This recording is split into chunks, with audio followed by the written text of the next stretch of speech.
I'll ask the clerk to call the roll. Delegate Hope. Delegate Scott. Here. Delegate Waxman. Here. Senator Hashmi. Here. John Talaris. Here. Amy Lawfer. Connor Cummings. Here. Gail Brunk. Here. John Toscano. Delegate Orrock. Here.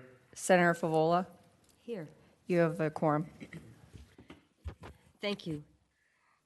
Colleagues, we have a very short agenda today.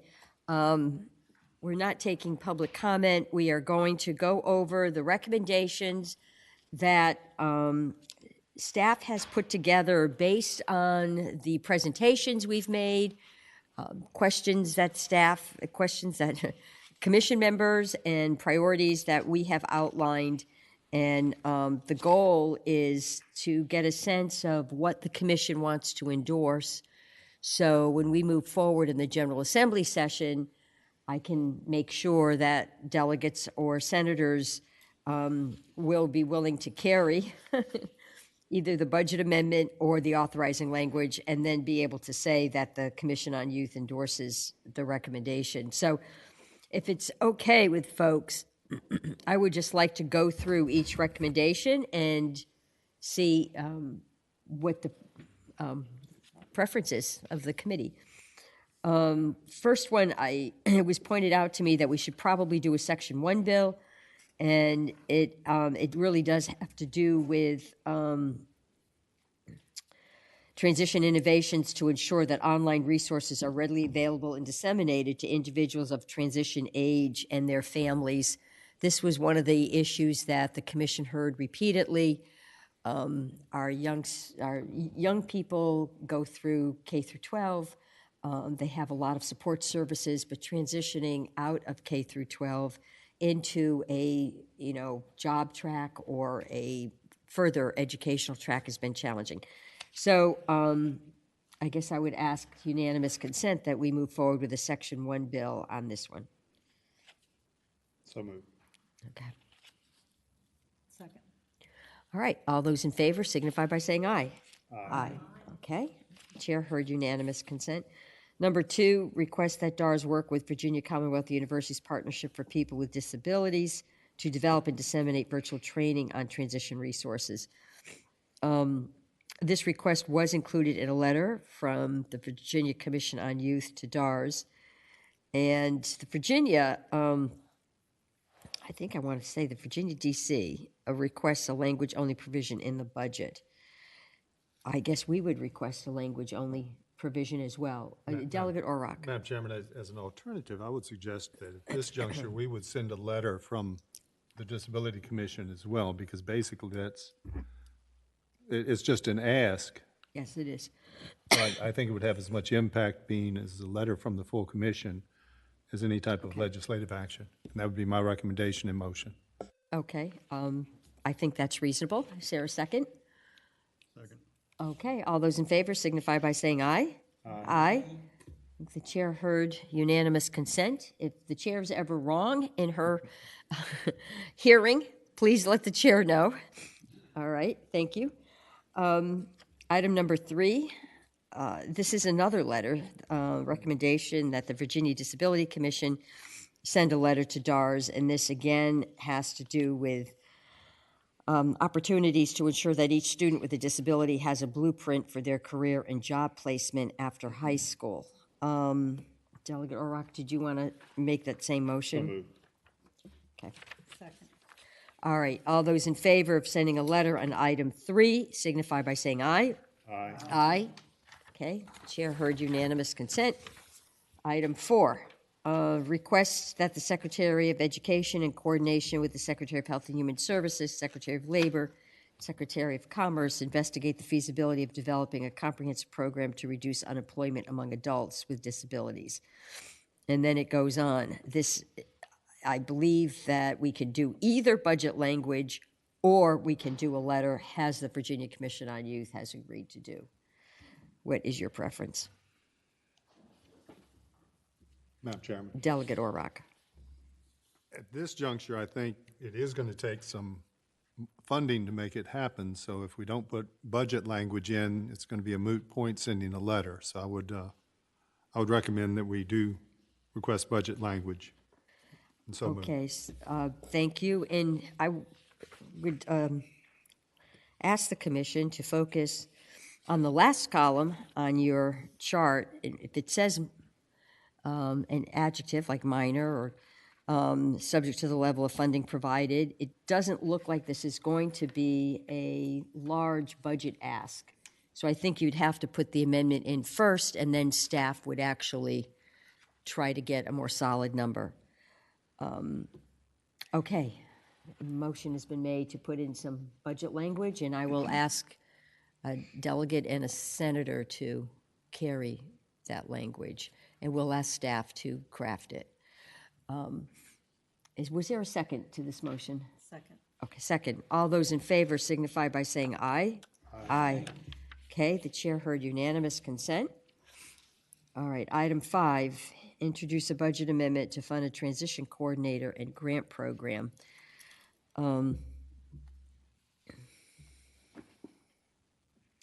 We will have to put in a budget amendment on this one as well.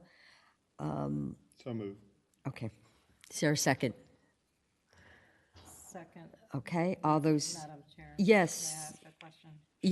yes, Senator Hashmi? I noticed that in this particular item, the transition coordinator is to assist with community partners, CSBs, et cetera. Is it possible that the transition coordinator could also assist in any possible transition services to higher education should the individual, the student, want to continue on to one of our community colleges or one of our colleges and universities?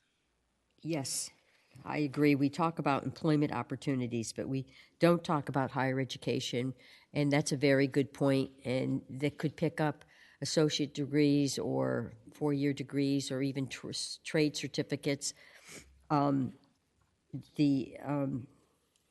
Make a motion to amend. I make a motion to amend that the transition coordinator also assist the student and their family with higher education options. Okay. Is there a second? Second. Okay. All those in favor of adopting item 5 as amended signify by saying aye. Aye. Aye. Okay. The chair heard unanimous consent on item 5. Item 6, introduce a language-only budget amendment directing VDOE to have the Virginia Intercommunity Transition Council meet at least biannually. Madam Chairman. Yes, Delegate Orrock. Madam Chairman, I understand, I think, the intent. I think it's somewhat premature, though, given that DOE is just beginning to implement this. I would, as an alternative, suggest that we send a letter asked to be kept apprised Okay. of the progress on this initiative. I think that's reasonable. Okay, motion has been made that the Virginia Disability Commission send a letter asking for an update. May I have a second? Okay, all those in favor of item 6 as amended signify by saying aye. Aye. Aye. Okay, items, Madam Chair. Chair. Oh, Mr. Toles.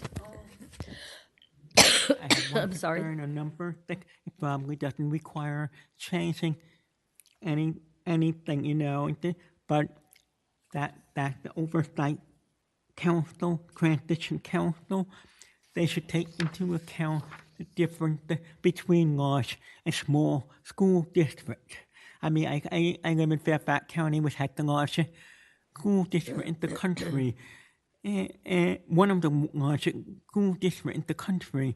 And I mean, the transition council can say, Fairfax County, you should do this, but there might be much smaller school district, maybe with only 3 schools that are not in a position to do all these things they're asking Fairfax counties to do. So I mean that transition council should be advised to take into account the size and I suppose the resources available to the school district.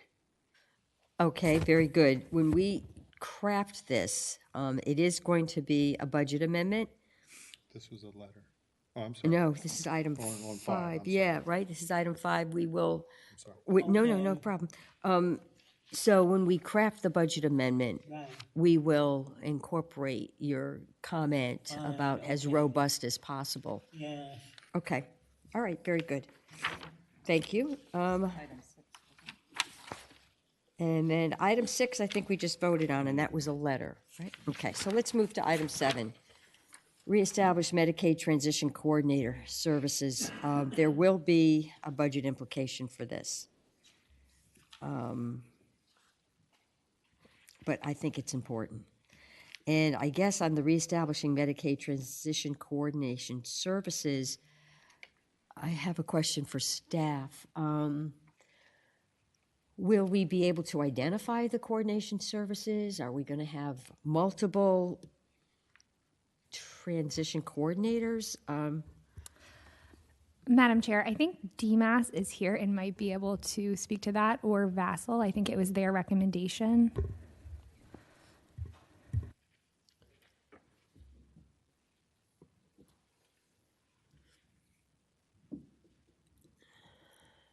Welcome, Mr. Frank. Madam Chair, Will Frank, DMAS. I don't have the answer to that question, but we're happy to work with staff to get you the answer to that. Okay, we're going to have to, I will mention to staff, we're going to have to carefully craft this budget language because 350,000 is probably not enough to do as much transition coordination as we would like. So, Mr. Tweedy's here? Did you want to comment, Mr. Tweedy, or? Mr. Tweedy does the Health and Human Services portion of the budget. He's a staff person on Senate Finance and Appropriations. Thank you, Madam Chair. No, I think, like Will said, we would have to talk to DMAS to get what specifically the scope of those services are and how many people they think that would qualify to get a fiscal impact. But I'm sure they'll be working on it. Okay, thank you. I do think this is important. So, what is your preference, colleagues? So moved. Okay, is there a second? Second. Okay, very good. Motion has been made and seconded. All those in favor signify by saying aye. Aye. Okay, the chair heard unanimous consent. On item 8, increase state rates for personal assistance. Okay, on our last column, it says rates have a large fiscal impact. And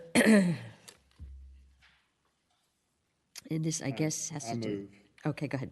I move the recommendation.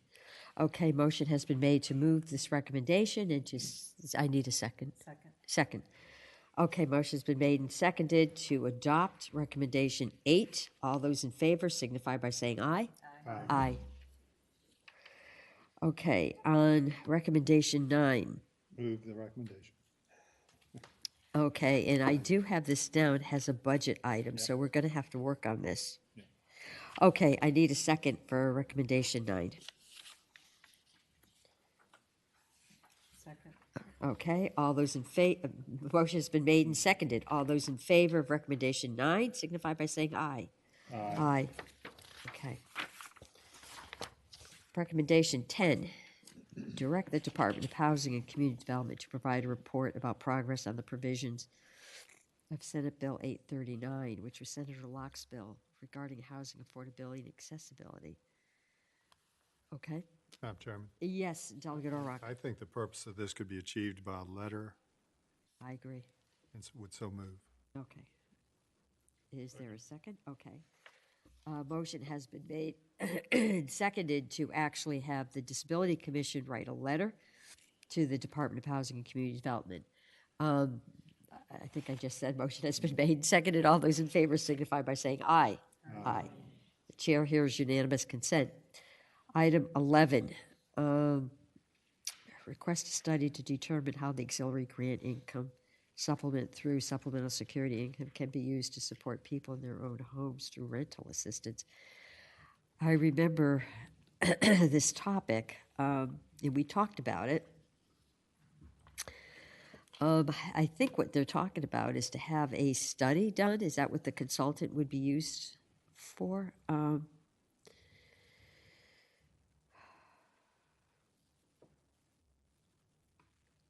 for rental housing. Madam Chairman. Madam Chair, yes. Okay, Commissioner Brooke, you would move that. I was answering your question. Yes, that's what the consultant would be utilized It for. would be a study, okay. And I'm trying to figure out who would, so VDC would request a study resolution. I don't think we would ask Vassal. I think we would probably ask a state agency to do this. Are you okay with that? Okay. Delegate O'Rourke. So moved. Okay. Motion has been made and seconded to prepare budget language for $250,000. And I guess we would be directing, I'm not sure who we would be directing, maybe Department of Housing and Community Development. We will work on staff to get this budget language straightened out. Okay, all those in favor signify by saying aye. Aye. Chair hears unanimous consent on item 11. Item 12, modify the Uniform Statewide Building Code to expand the number of Type A units that must be accessible. A study, I guess the cost would be minimal, according to our last column here, proposes that this modification. Madam Chairman. Yes. I And this is- apologize, and I guess looking at 12 and then looking in context with 11, I would suggest that we may want to revisit 11. I think 11 is going to take a budget amendment. Yes. But alternatively to that, I think a letter from us on items 11 and 12 would suffice with language to the effect, with such funds as available. Well, why don't we do this? So that we could do one letter on both of those issues, since they're both going to the Housing Commission. They're both going to the Housing Commission. I'm fine doing a letter, but I think I want a budget amendment. No, I say, yeah, we would need to do a separate Okay. budget amendment there Okay. on 11, because if the budget amendment doesn't come through, they can't get a consultant and not going to be able to do the study. That's right. Okay. Colleagues, the motion before us is to do a letter from the Disability Commission that articulates our interest in item 11 and 12. We would also put in a budget amendment for item 11. We would not be putting in a budget amendment for item 12. So we're on item 12. And I will just say that we're voting on this letter. Okay, that's the motion. I need a second. Second. Okay, second. All those in favor of voting on item 12 signify by saying aye. Aye. Okay, and I will incorporate item 11 and 12 into a letter. Okay, item 13, direct the Department of Transportation to conduct a study on rural transportation to accomplish the following. Oh, if VDOT can do it, then probably minimal. This was that whole issue that rural communities don't really have access to transportation, and it's a problem. People become isolated. What is the recommendation of the committee? So moved. Okay, motion has been made, and I just need a second on item 12. And there's a second. All those in favor signify of adopting or putting the Disability Commission stamp of approval on item 13 signify by saying aye. Aye. Colleagues, the chair heard unanimous consent. Item 14, direct DMAS to study ways to change or enhance the Medicaid Works program in order to enable greater number of participants. This was something we had a robust conversation on.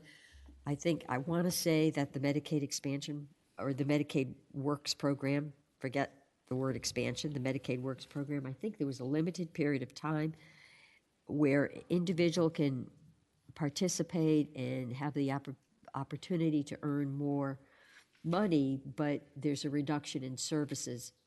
Sometimes that model works and sometimes it doesn't. And this amendment would allow individuals to get back onto Medicaid. And it's saying that request language only budget amendment. Huh. I'm not sure about that, but Madam Chairman, yes, Delegate O'Rourke. my two thoughts are either one, a letter from us directing DMAS, or a Section 1 bill, but not budget language. Yes, I think I would prefer a Section 1 bill. This is, the Medicaid Works is a very popular program. And a Section 1 bill would actually direct the department I to would so move to recommend Section 1. convene stakeholders. Okay, motion has been made, and I need a second? Second.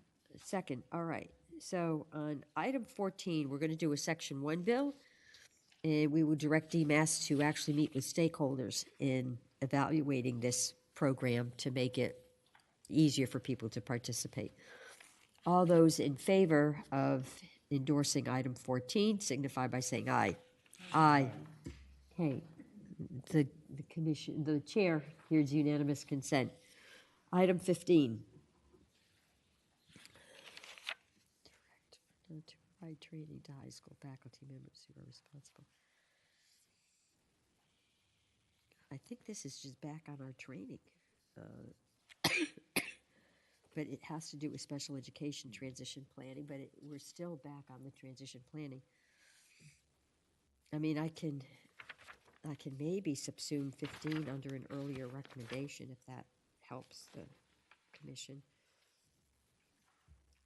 Madam Chairman, I guess my only concern as I look at this, to your point of including it in other recommendations or letters to DOE, is the fact that this is going to have them create a training mandate, which is going to take money. And so I think it is appropriate in this case that it would go with language and money to appropriations. Okay, and we can do this through a budget amendment, but should I also All right, write a well, letter? Madam Chairman, if I may, Sure.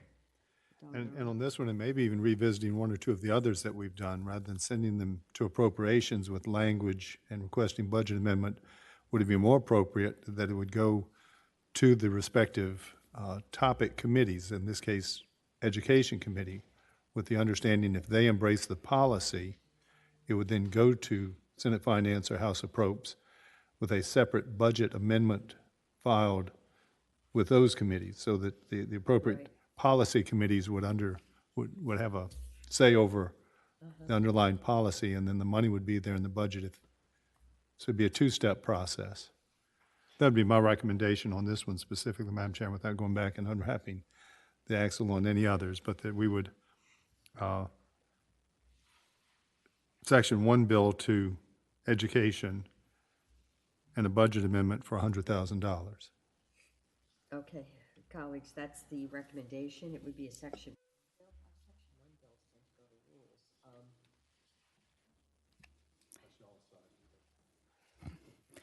Madam Chair? Can I ask a question on there?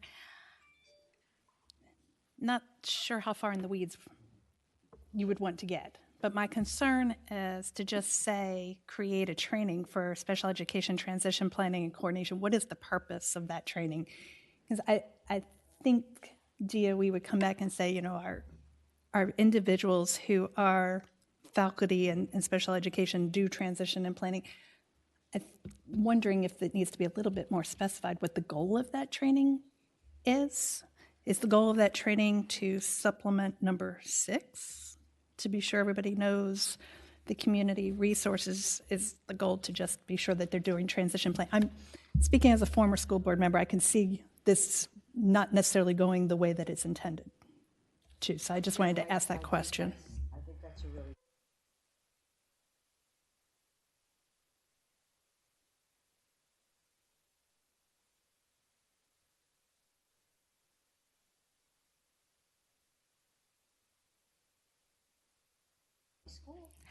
Well, and that's why I'm asking the question, because they're mandated to do that. So the question is, what is the training?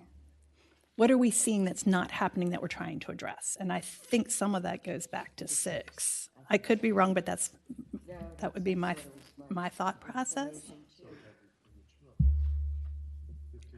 Not trying to muddy the waters over here, just.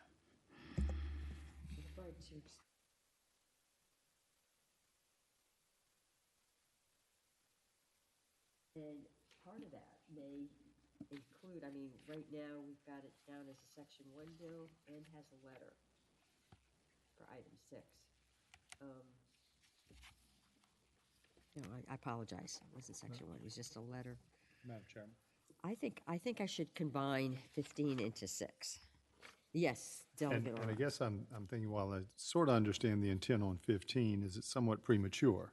It might be. And in that, with that thought in mind, I would just move that we defer action on 15.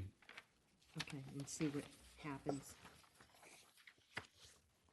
Colleagues, are you okay with that? Because we're going to be updated on item 6. So, okay. All right. I don't think I need a motion on that. Item 16, the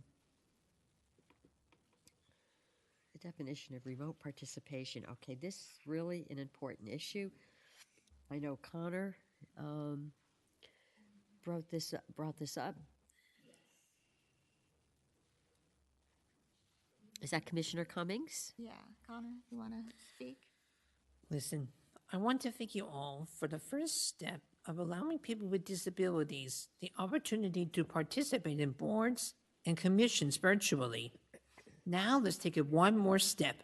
Let's ensure that we can vote virtually and be included in the quorum. If it's okay, I would like to speak a little more on this matter.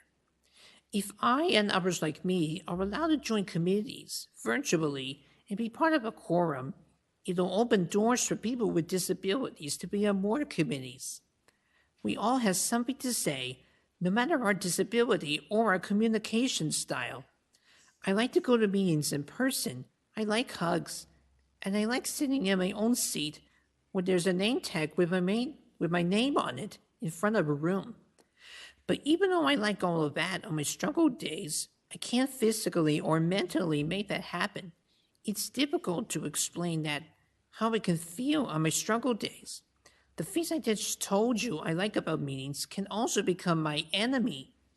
My insides feel different, and the sounds, lights, and crowds, the unknown, they just take over.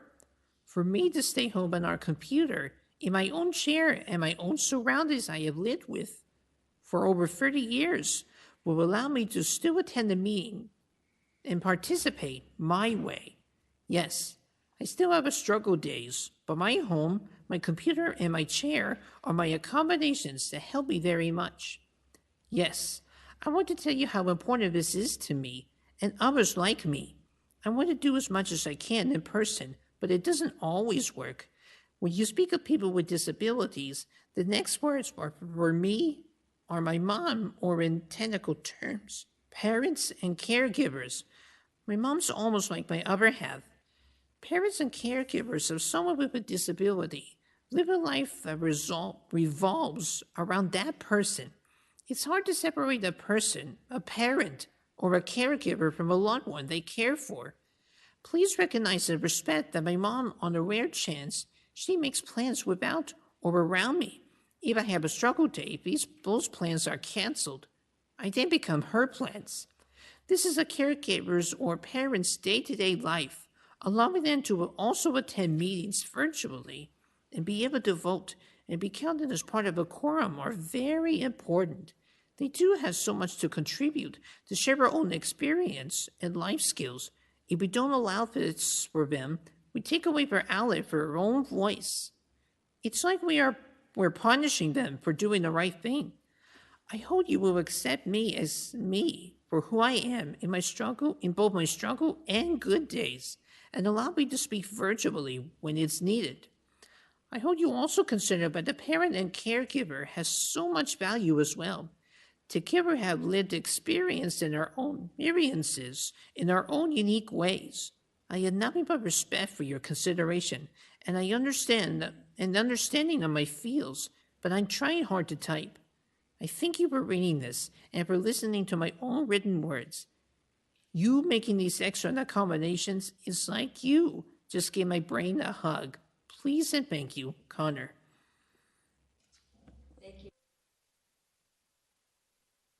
Thank you, Commissioner Cummings. I actually think this is a very important concept. I think it expands participation. I think it has to do with equity.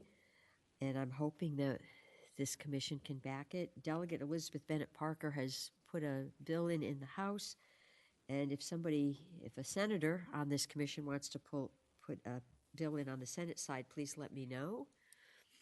And for my senators, when you go into your LIS system and you submit a request, before you submit the request, please note that Virginia Disability Commission endorsed this, so this doesn't count against your ceiling. I guess I'm just talking to my friend. She's a senator. She's very capable, so she won't make a mistake, but I have to say this a couple of times because people usually make a mistake. Okay, may I have a motion to adopt item 16?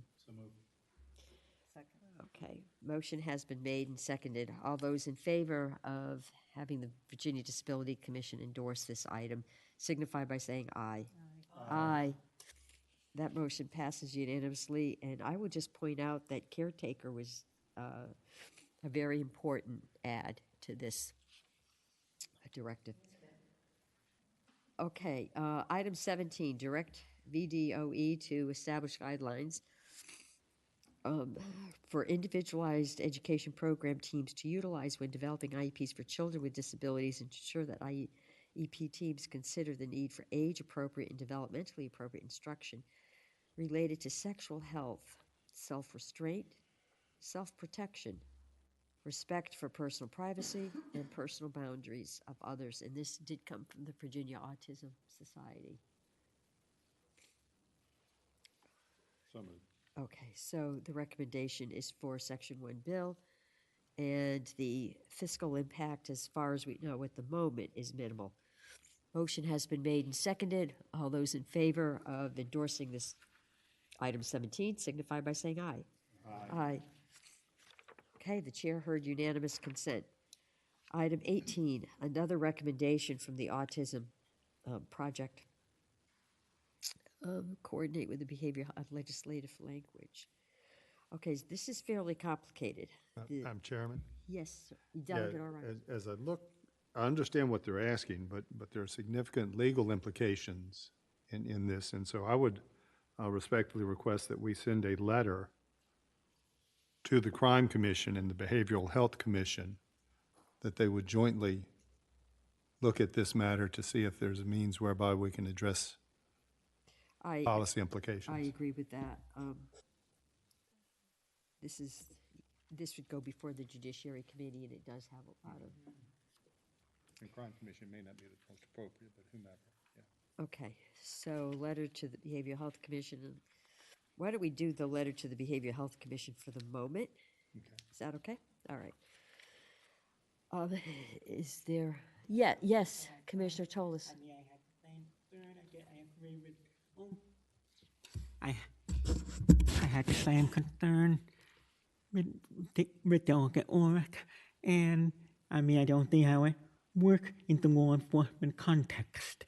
I mean, I have no problem with saying requiring locality to train police on how to recognize when someone is in a mental health crisis, and best practices for dealing with people in mental health crisis, and maybe encouraging them to stand along mental health specialists, when they make these calls. But I think you also need to consult with the legislative council who specialize in law enforcement law, or maybe the Attorney General office on how to make this work. There, we are getting an in-depth briefing, I believe, at the Behavioral Health Commission. Excuse me. We did have.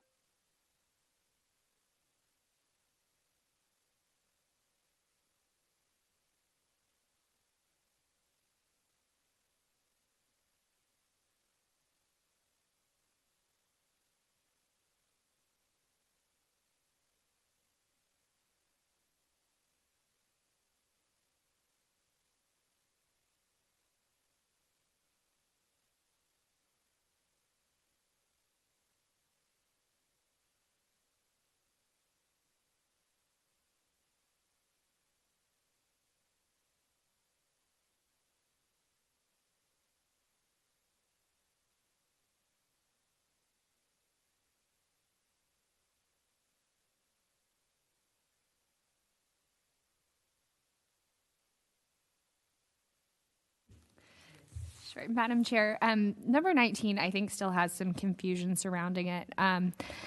The bills HB 1963 and SB 945 did pass during the 2023 legislative session. This language did not end up in the budget. My understanding is that this still should be implemented, and perhaps the next right step is to ask DMAS for an update on that implementation by a letter. So I think Mike Tweedy is still here. He's the one that kind of helped me flesh this out this morning. So if he has anything to add, he can.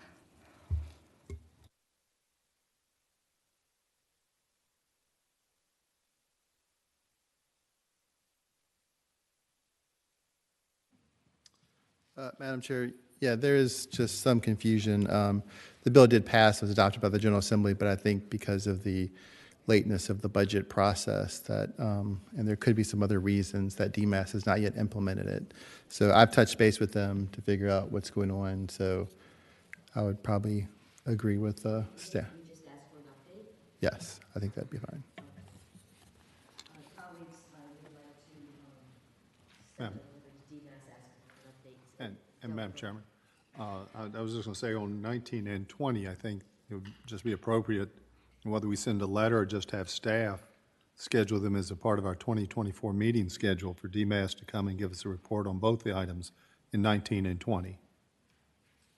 I am fine with that. This is,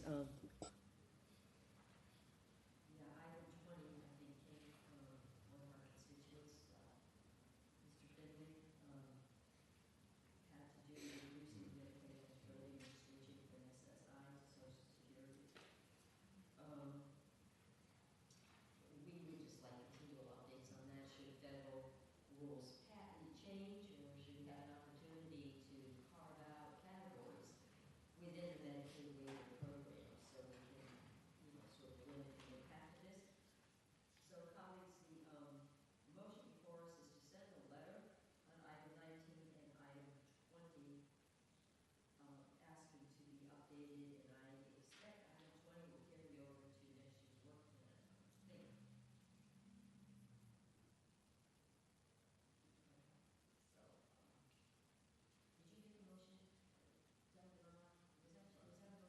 think. Well, Madam Chairman, I suggested we may not even need to do a letter, but rather just direct staff to have them come and do a report as a part of the 2024 meeting schedule. Okay. Save postage. We can put it on our to-do list. Colleagues, are you okay with that? So item 19 and 20 will sort of be carried over to next year. Item 21, if you're looking at the waiting list for priority 1 deficiency Medicaid development disability waiver. If you notice your last column, it says the fiscal impact is large.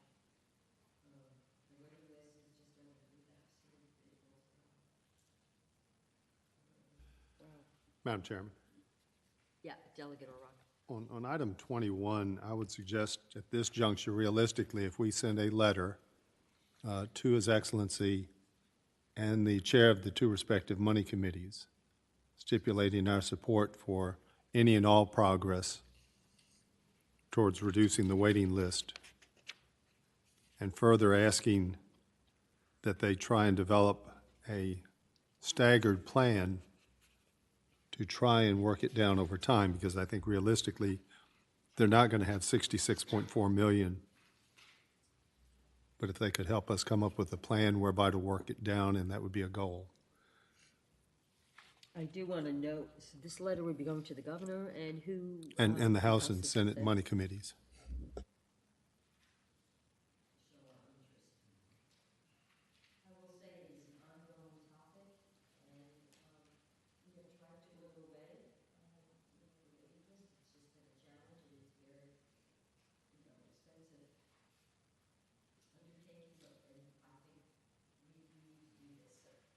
So I'm happy to do a letter.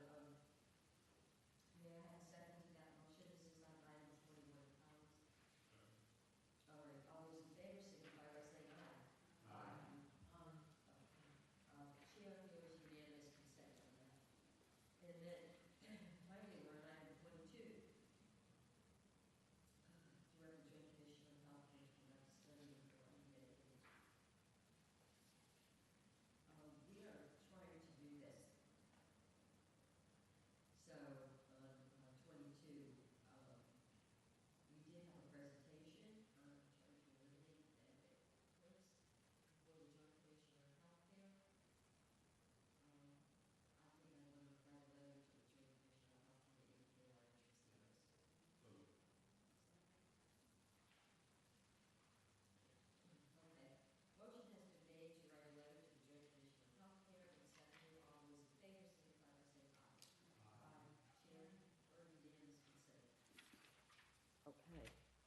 So, Madam Chairman, Delegate O'Rourke. if I could just make a general comment, as this is our last meeting for this year, one of the concerns I've seen as we went through these recommendations, many of these have budgetary implications.